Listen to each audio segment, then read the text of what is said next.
Hey guys, what's up? I wanted to talk a little bit about one of my recent success stories in the nutrition space, Miss Holanda. Now, everyone that I work with does extremely well over time. I've got kind of a unique approach to coaching nutrition, but Holanda was and is a particular cool success story. She had very awesome results in a relatively short period of time, within about a 7-week period. So her lean mass increased by almost 5 pounds with an equal decrease in fat mass, and her body fat percentage went down from almost 25 down to 21. Those are pretty impressive results in about a 7 to 8 week period. And I wanted to cover some of the key things that I addressed in order for her to accomplish that and to be at a point where she's looking, feeling, and performing really better than she ever has.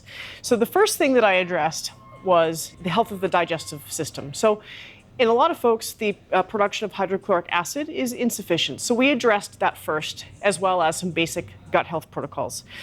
The second thing that's common is folks are under eating, sometimes by a long shot. And I believe this is part of the culture of weight loss, where folks think that in order to lose fat, they need to eat less, and that's it. Like, that's all there is to it. The problem with that long term is that you'll have a downregulation in metabolism. You'll also have stuff like non-exercise activity thermogenesis, or NEAT, start to decline, and your energy output in training will start to go down because you'll be tired and under-recovered all the time. So the second thing we addressed was calorie intake. I actually immediately bumped her intake up, which was frightening for her at first. But once she got into the rhythm and realized that she was able to put more into her training, she quickly got over that. The other two things were carbohydrate and protein intake. Carbs have also gotten a bad rap over the last 20 years. Everyone's trying to be on a chronic low-carb diet. There are many issues with that, one of which is carbohydrates have a very specific role in the body, one of which is carbs support intense training protocols.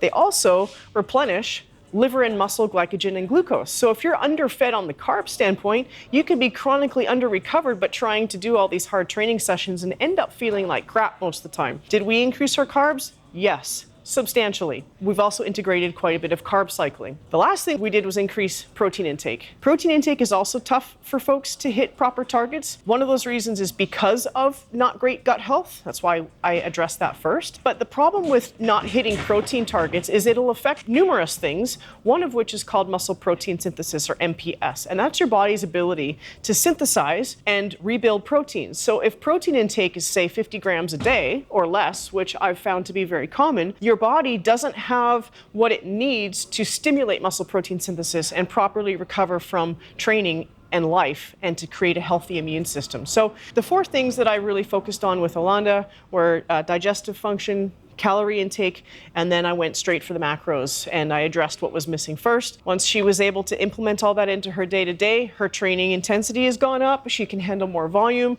and like I said, she's looking, feeling, and performing better than she has ever in her life, in her own words. So meet Holanda. She's incredible. Thank you so much, Holanda, for the opportunity to work with you and for all of you who are allowing me to do the same. Thank you.